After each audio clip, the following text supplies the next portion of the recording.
Good evening, I'm John Carter. Welcome to Poland Daily. A family picnic was held in Branicki Palace courtyard in Białystok as an alternative to the Pride Parade. Those opposed to the Pride Parade and the LGBT ideology marched from Lipowa Street to St. Roch Roman Catholic Church. The participants were praying and singing religious songs. The family march is a response to the Pride Parade, which was held for the first time in Białystok yesterday. As the organizer of today's march, Anna Kamińska, said, people took part in this event to show that family is the most important thing for them and that they disagree with values represented by the people at yesterday's Pride Parade. The LGBT communities have heavily interfered in our Christian traditions. This is no longer a matter of tolerance, as we do tolerate them. However, the LGBT communities have started to desecrate our religious feelings, for example by disrespecting our Holy Mass or decorating the Black Madonna with a rainbow crown. We do not agree with these actions. We are against them. There is significant resistance towards these actions, and this fueled our march in defense of traditional families.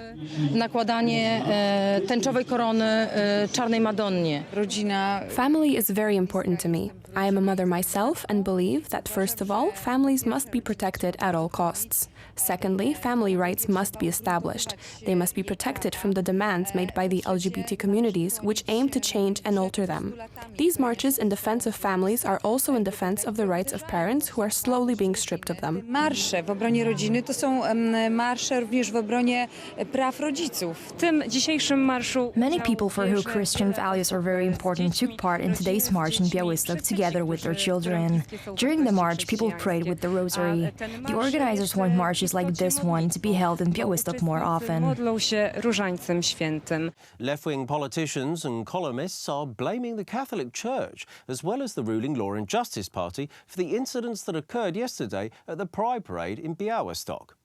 Groups of football fans protested against the LGBT manifestation.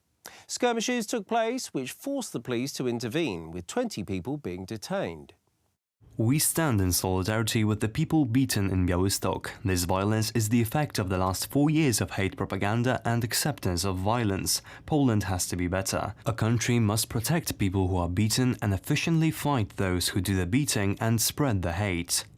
Sure, today's incidents in Białystok clearly show that the statements of politicians and the clergy, anti-LGBT legislations, homophobic stickers or pamphlets hung before the Pride Parade have no influence on reality, none whatsoever. Attitude of the police equals attitude of the government. As a result of yesterday's events in Białystok, we have already detained 25 people. The images of those who broke the law and are yet to be detained will be made public. Thank you for identifying the suspects. There is no permission granted for any acts of aggression. My conscience makes me wonder whether you have actually managed to provoke someone, or have you come to your senses and made your Antifa boys pretend to be Poles. In any case, congratulations on your success.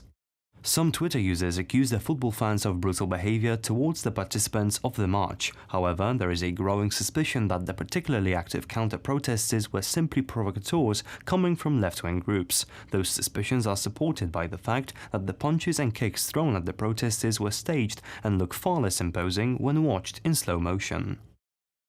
According to the latest survey made by Estimator for the website dorzeczy.pl, the Law and Justice Party has the edge over the Civic Platform Party. The survey also showed that the Polish People's Party would currently cross the electoral threshold.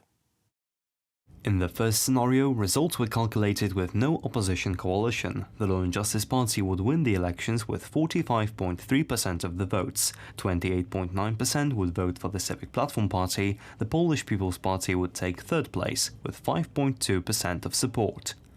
The second scenario takes into account the opposition coalition. The United Right, which includes the Law and Justice Party and the United Poland, would win 47.1% of the votes. The second place would be taken by the Civic Coalition, the Civic Platform and the Modern Party, winning 29.2% of support. The Democratic Left Alliance, the Spring Party and the Together Party would cross the electoral threshold with 9.5%. The President of the United States, Donald Trump, has spoken out about the case of the rapper A$AP Rocky, who has been held in a Swedish jail for more than 2 weeks without charge. The reason for the rapper's arrest was a street fight. Donald Trump said that the White House has been communicating with Sweden and working on the release of ASAP Rocky, who will be detained at least until July 25th. Thank you very much for joining me here this evening at Poland Daily. I'm John Carter. Stay tuned after the break for Poland Daily Weather. It's followed by the business, then the culture, the history, and finally the travel.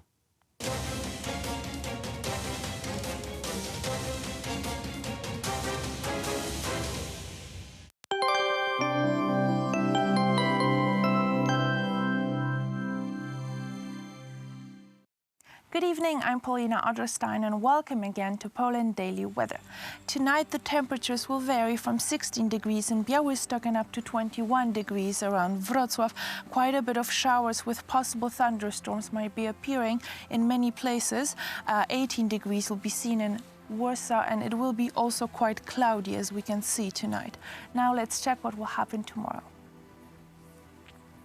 So tomorrow during the day, it will be a bit cooler, only up to 26 degrees in Krakow, together with Lower Silesia in the area of Wrocław.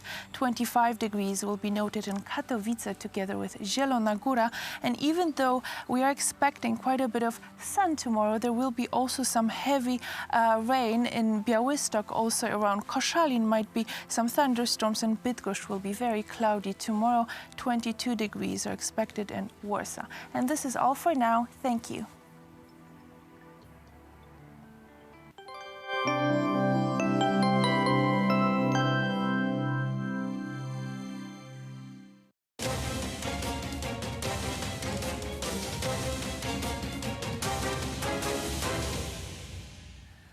You're watching Poland Daily Business Edition. Tonight a topic that I'm kind of confused with, because it will be, we will talk about body language. They say that you can read emotions and goals of the person just from reading the way he behaves. I don't know, but Mr. Jakub Bączek, a personal trainer and entrepreneur, is 100% sure about that. Are you? No, 100%, not at all. But I think that it's a good hint to watch the body language of the person.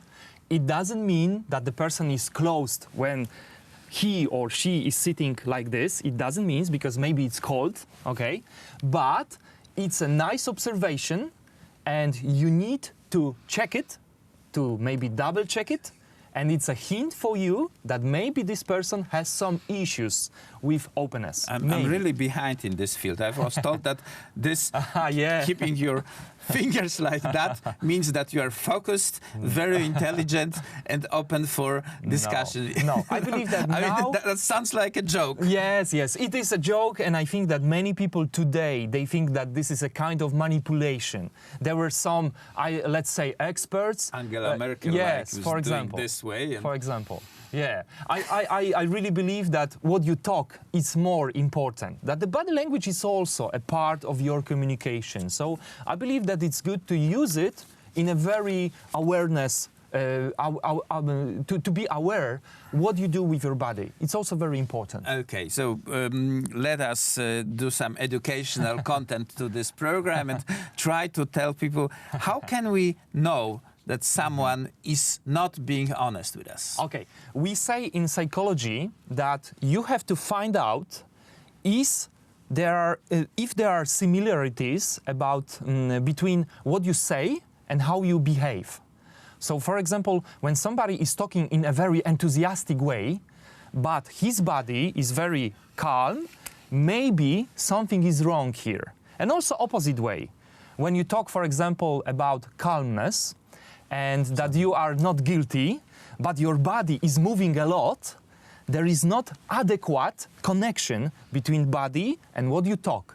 That means that maybe, but only maybe, we don't have 100% sure, right. Only maybe something is wrong in this situation. So maybe this person also lies. We are not sure, but we can guess that this person probably have some issues with telling us true. There is something wrong and Disconnect. some conflict between the body and the context. And also of in the books about this topic, there are many things about eye contact.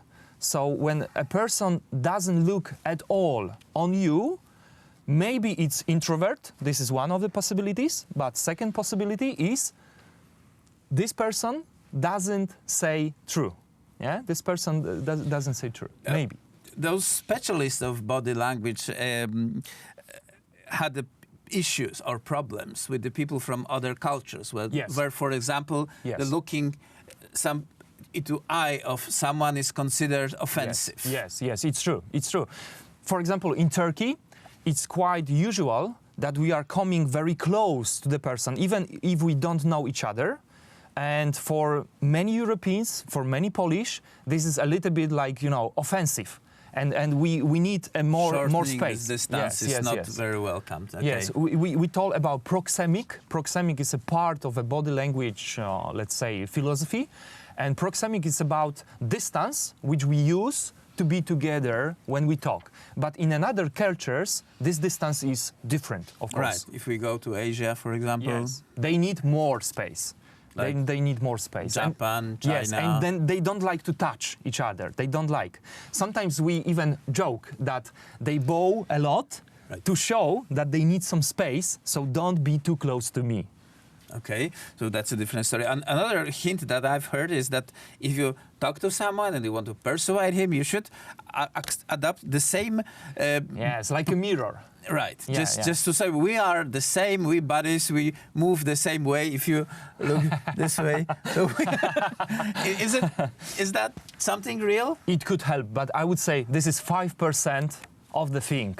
Most important is what we talk about. Do we trust to each other? But if it could help a little bit, why not? You can use the mirror strategy to be a little bit like the person which you talk with. Right. If you have your CV, you'll talk to your recruiter, try to behave like him in the mirror. But he will recognize that on the other hand. Yeah, that's what I wanted to say. Maybe not so strong, because it could be also funny or silly when somebody will see that you do exactly the same thing as your respondent. So I would say be smart with that, be reasonable, but maybe from time to time it's also good to close like the person which you talk with and also behave a little bit closer to this person which we talk with. Let's follow up this little bit salesman training session. What about building trust? You come to the person, you have things to sell, you have things to offer. What should I do to make him trust me? Should I wear a tie, have a jacket, and that will be enough? I would say that more important would be self-confidence, but not arrogancy, but not also shyness. So in the middle between arrogancy and shyness is a self-confidence. If somebody is self-confident and this person really believes in the product or in the service, it will be easier to sell this product or this service. It will be much easier, because when we see that somebody is self-confident, we, in our mentality, it clicks that we can trust to this person. But I would say not arrogancy. Arrogancy, push away. Self-confidence, make people closer. Try to find a middle ground, a reasonable path in all this craziness and behave like normal person. Like normal person, not like crazy person. And that's the advice, ladies and gentlemen, that costs you normally millions of dollars and you get free only on Poland Daily Business from Jakub Bączek, entrepreneur, traveler, and trainer of personal skills. Sir, thank you very much for this conversation. And with trust, I invite you for the next part of our show, and please watch Poland Daily tomorrow.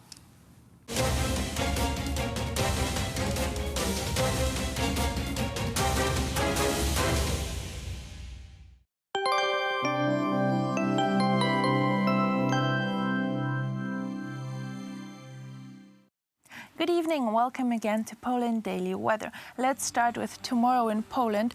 So as we can see, the temperatures will drop down a little bit. 26 degrees will be the maximum in Krakow, together with Wrocław, 25 degrees in Zielona Góra and Katowice, and 22 degrees in Warsaw. The coolest area will be the area of Koszalin tomorrow, with 20 degrees Celsius. And even though we can see quite a few sunny places, there will be also a lot of showers tomorrow, together with possible thunderstorms around Białystok and a lot of clouds in Bydgoszcz and Koszalin. Now let's see the forecast for tomorrow in Europe. So tomorrow 37 degrees in Madrid, and that will be the warmest place in our continent. Again, 32 degrees in Lisbon, 33 in the Athens, and 31 in Rome. Also very warm in Vienna, 26 degrees in Berlin, 32 in Paris, and 29 in London. So those places will be very hot again tomorrow. This is all for tonight. Thank you and see you soon.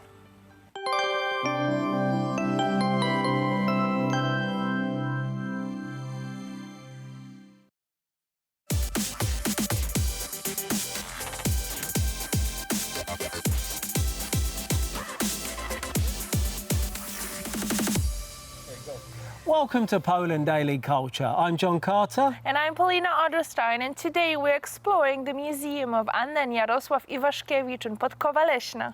They are one of Poland's greatest literary couples, so come and join us as we find out more about this literary couple. Welcome to Poland Daily Culture. On today's episode, we're at the Jarosław and Ania Iwaszkiewicz Museum. I'm joined by Miss Beata. Welcome to Poland Daily Culture. Jarosław had a very sort of full and interesting life. So after sort of extensive period of writing, then the Second World War came about. Could you tell us about his role in the Second World War and the subsequent years after the war and his role in politics? Iwaszkiewiczowie mieszkali w Stawisku od 28 roku i właściwie to można powiedzieć o trzech okresach. The Iwaszkiewicz family lived in Stawisko from 1928. In fact, one can say this home went through three periods: 10 years before the war, then the period of Second World War, an occupation, and lastly the post-war years. During World War II, Iwaszkiewicz lived with his wife and their daughters, Maria and Teresa, in Stawisko. This is where they stayed throughout the duration of the war, apart from the short period in September of 1939, during which the majority of the population of Warsaw fled their homes in panic. After a few weeks, they returned home and lived here. This is a very important time in the life and work of Iwaszkiewicz, as he did not have acceptable conditions for writing. Many people gained refuge in this house during the war. There were moments when Iwaszkiewicz himself stayed in the smallest room behind the bathroom, and there he wrote, for example, memoirs from Italy and other works. However, this period is crucial to underline, as he was involved in the underground Polish state, more precisely the Department of Culture and Art, as well as the protection of historical landmarks. Professor Stanisław Lorenz also visited the home. Iwaszkiewicz cooperated with him in cultivating the culture and heritage, as they believe that their interruption may have negative effects. Iwaszkiewicz was also very keen on helping others. Andrzej Panównik, Artur Rubinstein, Czesław Miłosz, Jerzy Andrzejewski and Jerzy Waldorf stayed here during the war, just to name a few, as well as other famous musicians and writers. Knowing how difficult life could be in Warsaw for those who fled their homes, he organized a series of war concerts in Stawisko, or hosted dinners for his guests. I would also like to say a few words regarding Anna Iwaszkiewicz. She could have been seen as being in the shadow of Jarosław Iwaszkiewicz, but this period in her life during the war was important for her, as this is when she became strong, resolute, and very active. She too helped others, helped the Jews, transferred money to the ghetto, transferred medicine, organized medical appointments, and helped to put together documents.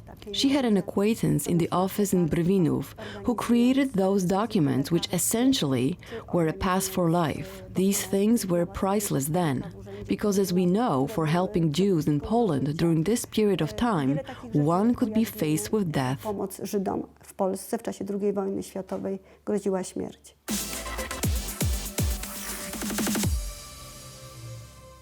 Stawisko is the name which Anna and Jarosław Iwaszkiewicz gave to the estate they received as a wedding gift from Anna's father, Stanisław Wilhelm Lilpop, in 1920. In 1928, a traditional Polish manor house was built there. For over 50 years, it was their home and maintained its character as a literary and artistic center. Many people fell under the spell of its picturesque setting near beautiful woods, its tranquility, and indeed the unique atmosphere of the house itself. Many of the writer's best-known works were written there. During World War II, Stawisko became a place in which many refugees from Warsaw found shelter. The Museum of Anna and Jarosław Iwaszkiewicz was established there after the writer's death, in accordance with his will. Could you tell us then a little something about the relationship between the husband and wife? Anna Iwaszkiewicz była osobą, no nie chcę powiedzieć, że specyficzną, ale wyjątkową. Wyjątkową w tym sensie, że Anna Iwaszkiewicz was certainly a special woman, in a sense that she loved her husband very much and greatly valued his work.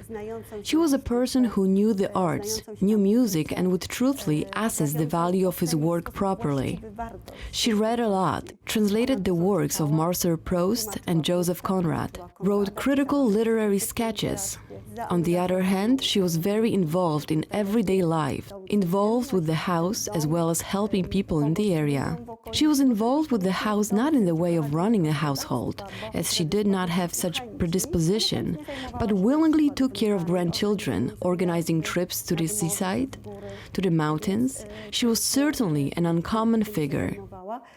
no była niepospolitą postacią bezwzględnie. Tell us a little something about the photos we have in shot here. Na tym stole są dwie fotografie z wielu fotografii. On this table we have two photographs of many that are in Stawisko.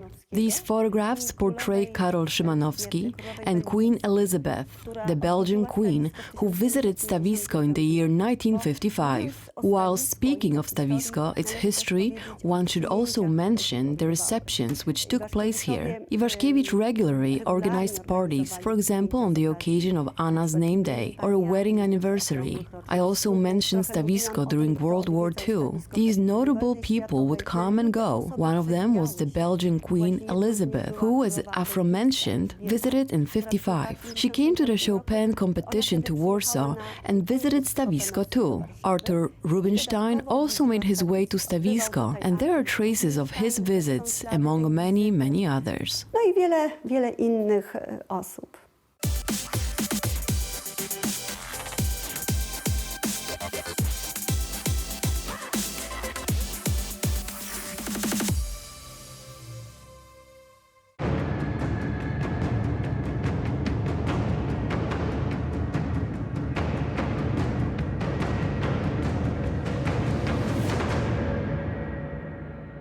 Ladies and gentlemen, welcome to Poland Daily History. On June 28th this year, Poland celebrated the 100th anniversary of the signing of the Versailles Treaty. The Versailles Treaty forced Germany to allow a Polish state to be reborn, as well as respecting its western border. An accomplishment largely owed to the famous pianist Ignacy Paderewski. Today we will be speaking to the historian Dr. Krzysztof Jabłonka about the background, the implementation, and the importance of the Versailles Treaty.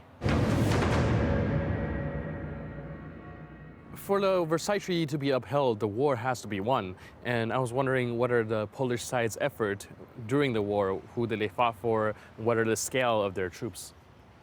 Trzeba przyznać, że Polacy walczyli po obu stronach. The Poles did fight on both sides, although the Poles clearly had to settle some things with Tsarist Russia from the times of the January uprising in the 19th century, and in general all uprisings which were aimed at the Russian state. This is why most Poles sided with Austria. There, the so-called First Kader Company was established with around 180 young people, which grew to around 20,000 Polish legions on the Austro-Hungarian side. It was even expected that the Austrian state would turn into a three-part Austro-Hungarian-Polish monarchy. Hence, 3 brigades were formed. One fought at the front on the Vistula River on Polish territory, and the other went to the Carpathian Mountains to defend the Hungarians. Eventually, all 3 brigades, in the strength of 25,000 young people, were gathered in the area of Volhynia, today's western Ukraine, and then the edge of the Tsarist state. right. The three Polish brigades were located at the meeting point of the German army and the Austrian army. During the powerful attack of the Russian state, the so-called Brusilov offensive, Poles withstood a 4-day attack of armies 5 to 7 times stronger. They withdrew between the 1st and 4th of July 1916. This attracted attention to both monarchs, German and Austrian, which announced the resurrection of the Kingdom of Poland, a tiny yet autonomous territory.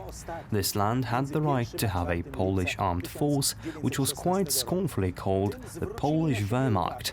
In the meantime, the Tsarist Empire collapsed and the Poles shifted their sympathies to the Entente. On the Western Front, the Poles fought against Germany from the very beginning, and they were the only enemy whom everybody agreed to fight against. There were no Polish forces on Germany's side, yet they were on both the Austrian and Russian side. In the moment when the Poles turned their sympathy to Russia, there were as many as 3 Polish corps created from Poles once incorporated into the Russian armed forces. The 1st Corps in Belarus under General Dowbor-Muśnicki, the 2nd in Moldova under General Stankiewicz, and the 3rd in Ukraine. In total, they had almost 100,000 units. Unfortunately, Russia lost the war. These areas were occupied by Germany and they disarmed these corps. They did it in such a way that they released the officers and soldiers which returned to Poland and took part in defeating the Germans. On top of that, the French government, after declaring the Republican government and Republican Russia, granted Poland the right to independence and agreed to the formation of a Polish army in France. At its peak, it had almost 100,000 soldiers, 98,000 with supplies, tanks, airplanes, and a huge number of weapons and equipment. This army managed to take part in the peak moment of the end of the First World War. It outweighed the scales and was a very important argument that if the Germans did not reach a truce, this army would enter Germany, and the Germans were terrified of this, of the Polish entering Germany. In the end, around Easter 1919, so just before signing the Treaty of Versailles, it was sent to Poland in 8 great echelons and fueled the newly formed Polish army. This allowed to finish the war with Western Ukraine concerning the city of Lviv and Galicia, but it was an extremely valuable acquisition to defeat the much more dangerous Bolshevik army in the next year. The Poles ultimately won this war, they won their independence and still exist as a state. Polacy ostatecznie tę wojnę wygrali, niepodległość ocalili i jako państwo istnieją nadal. The Polish troops, which fought in the First World War, gained important experience as soldiers, which made it possible for them to defeat the Soviet Bolsheviks in the 1920 Polish-Bolshevik War. Next up, we will ask Dr. Jabłonka about the treaty signed between the two sides after the war. The Poles defeated the Bolsheviks in 1920, and how did the treaty they signed look like? Bardzo ciekawie się zakończyła wojna z bolszewikami. Otóż rozejm zawarto jeszcze. The war with Bolsheviks was very interesting. The truce was reached at the end of the year 1920 on October 18th. It was very important for the Poles that their prisoners returned to Poland before winter, the prisoners taken by the Soviet army and imprisoned in Siberia. There was their 12,000 unit strong Polish division which failed to escape because of the negative attitude of the Czech Corps. Only 3,000 people were released and 8,000 to 9,000 Poles were taken prisoner. They wanted to save these prisoners before the frosts which were to come in the winter. Unfortunately, the Russians decided to first settle the treaty and then release the Polish prisoners. The negotiations were very lengthy and took place in Riga, in a neutral location, the capital of Latvia. The Latvians facilitated the negotiations, during which the Bolsheviks agreed to pay the Poles 13 million rubles in gold. They also had to sign a commitment to return all cultural goods from which they plundered Poland in the last 150 years. In this Treaty of Riga, signed on the 18th of March 1921, there was everything: the limitation of the border, mutual recognition of states with the exception of sanctions, and what would have happened if Russia simply decided to not pay the Poles anything. They were also given a choice between regaining their Wawel treasures of gold. The Poles chose cultural goods. The treasures returned, tapestries adorned the Wawel castle, the Szczerbiec, or the notched sword, the coronation sword of kings, hangs at the very entrance. The castle was also decorated with many valuable Polish trophies. Unfortunately, the Poles never received any compensation for 100 years of slavery. Nie otrzymaliśmy nigdy. So I heard some say that the Poles could have gained more territory from the treaty than they have gotten. And do you think this theory is founded? Tak, to jest prawda. This is true. The Bolsheviks never paid too much attention to territory. They thought Russia was large enough. The only thing that they demanded was recognition of a separate Ukrainian state. This was all the more humbling for Poland, as they were the only European country which recognized the independent state of Ukraine, truly independent, not Soviet. Now we had to betray our Ukrainian ally by recognizing the Soviet state, which was completely alien to the Ukrainians. In this moment, the Polish army moved 200 kilometers farther away from the border, and the Bolsheviks agreed to give Poland a territory which was several thousand kilometers larger. However, there was a trap here. The idea was that the newly formed state would consist of only minorities, and these minorities together would outweigh the number of Poles. Then the Polish nationalists decided that in the future state, the number of Polish residents must be at least 60%, and cut off areas in which the number of Poles was much larger. It was then named Dzierżyńszczyzna from the leading communist Dzierżyński, or Machlewszczyzna in Ukraine. This population was left to be devoured by the Bolsheviks or, unfortunately, murdered, as in Belarus in the Kuropaty, the outskirts of Minsk. They would also be deported to Kazakhstan in 1936, where to this day they are the largest minority in the state. Jedną z większych mniejszości państwa Kazachstan.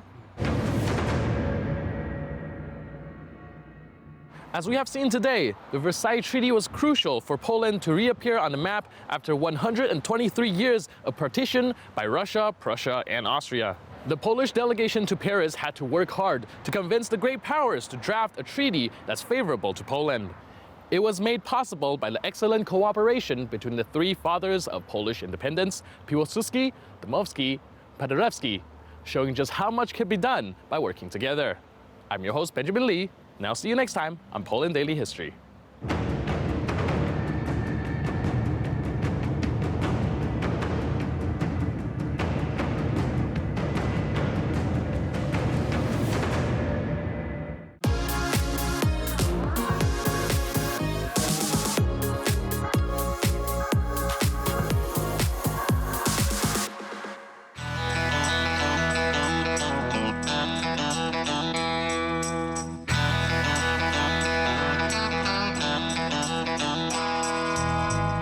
Hello, and it's time for another edition of Poland Daily Travel.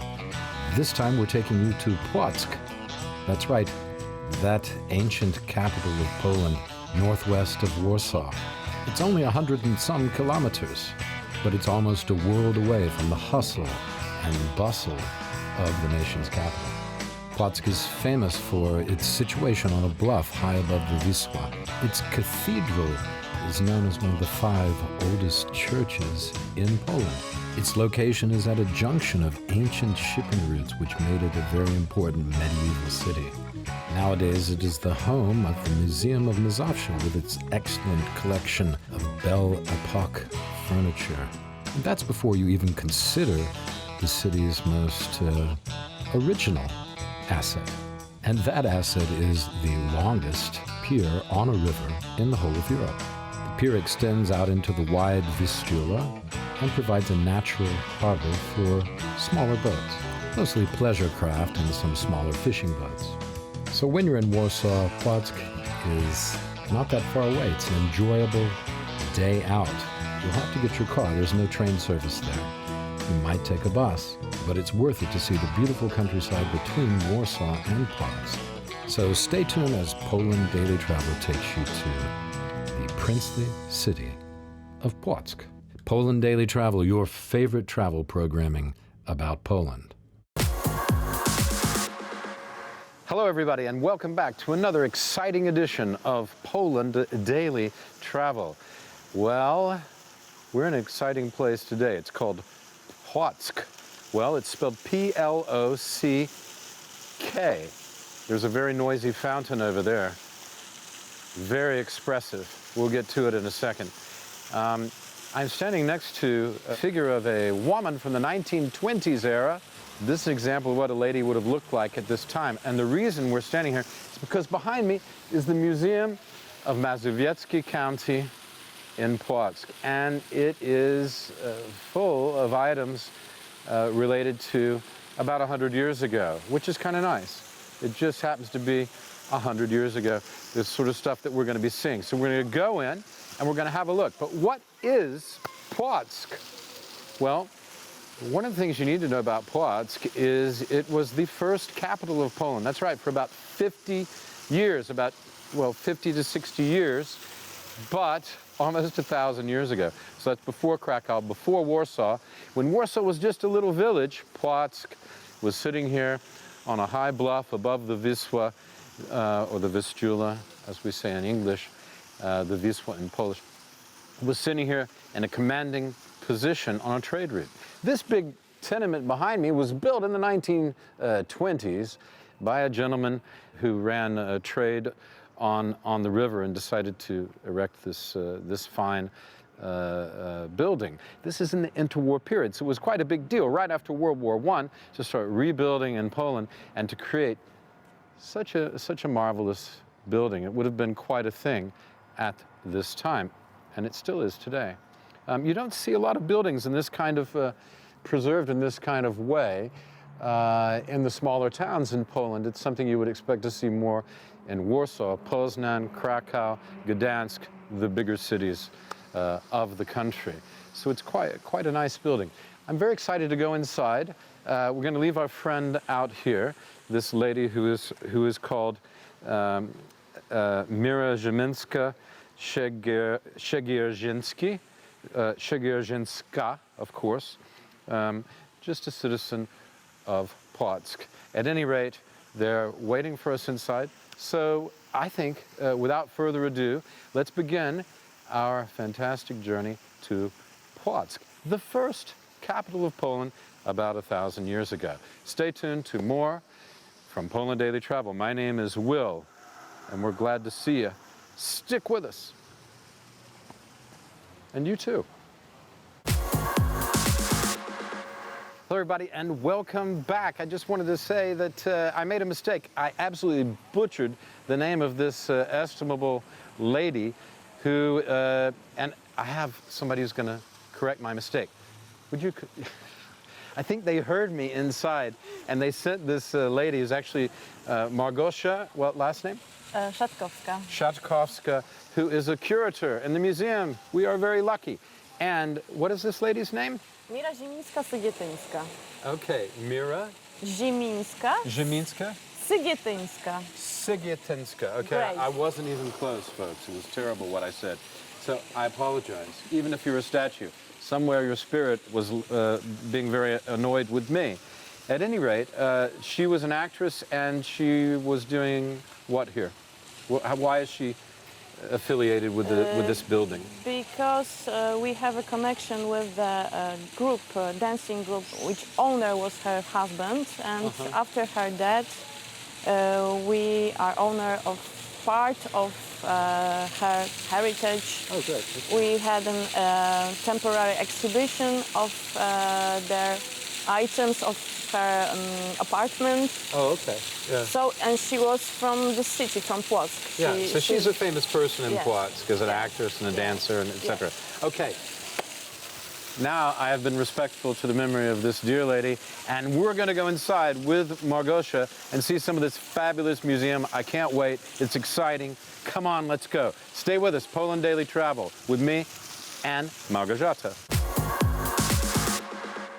Hello, everybody, and welcome back to Poland Daily Travel. I'm here with Gosia, just as promised, or Małgorzata, if you want to use the full Polish name. Gosia, of course, is diminutive of Małgorzata, right? Yes. Okay.